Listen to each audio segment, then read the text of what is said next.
Assalamualaikum warahmatullahi wabarakatuh. Perkenalkan, nama saya Muhammad Lesmar dengan NIM 240209552004 dari kelas PTKI Angkatan 24.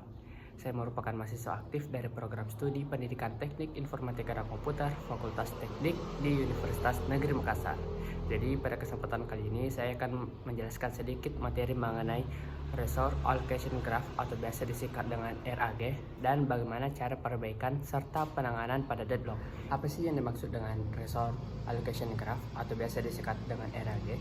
Jadi RAG adalah representasi grafis yang digunakan untuk memodelkan alokasi sumber daya dalam sistem komputer, di mana RAG ini juga dapat membantu dalam mendeteksi dan menganalisis kemungkinan terjadinya deadlock pada sistem operasi.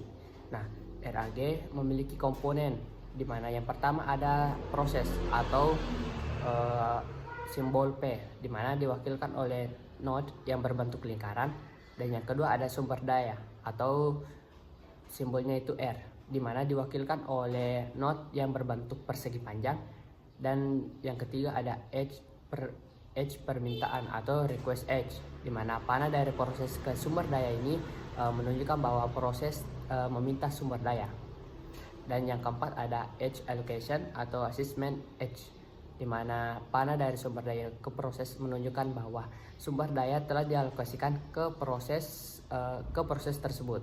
Jika ada siklus dalam graf dan setiap sumber daya hanya memiliki satu unit, maka terjadi deadlock. Tetapi jika tidak ada siklus, berarti itu tidak akan terjadi deadlock. Nah, di mana jika ada siklus tetapi beberapa sumber daya itu memiliki banyak unit, berarti memungkinkan terjadinya deadlock, tapi dia itu tidak selalu terjadi deadlock. Nah, bagaimana penanganan dan perbaikan deadlock, di mana terdapat berbagai strategi untuk cara kita memperbaiki dan menangani terjadinya deadlock. Yang pertama ada pencegahan deadlock, di mana menghilangkan satu atau lebih dari 4 kondisi yang menyebabkan deadlock.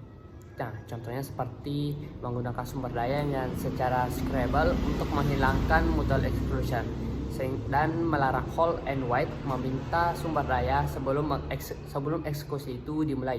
Nah, yang kedua ada penghindaran deadlock, di mana menggunakan algoritma seperti Bunkers algorithm untuk memastikan bahwa sistem selalu dalam safe state dengan menganalisis setiap permintaan sumber daya sebelum mengalokasinya.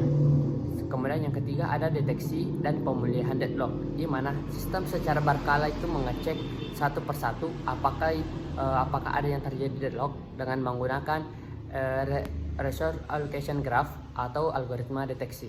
Mungkin itu materi yang dapat saya jelaskan. Semoga bermanfaat untuk teman-teman sekalian. Wabillahi taufiq wal hidayah. Wassalamualaikum warahmatullahi wabarakatuh.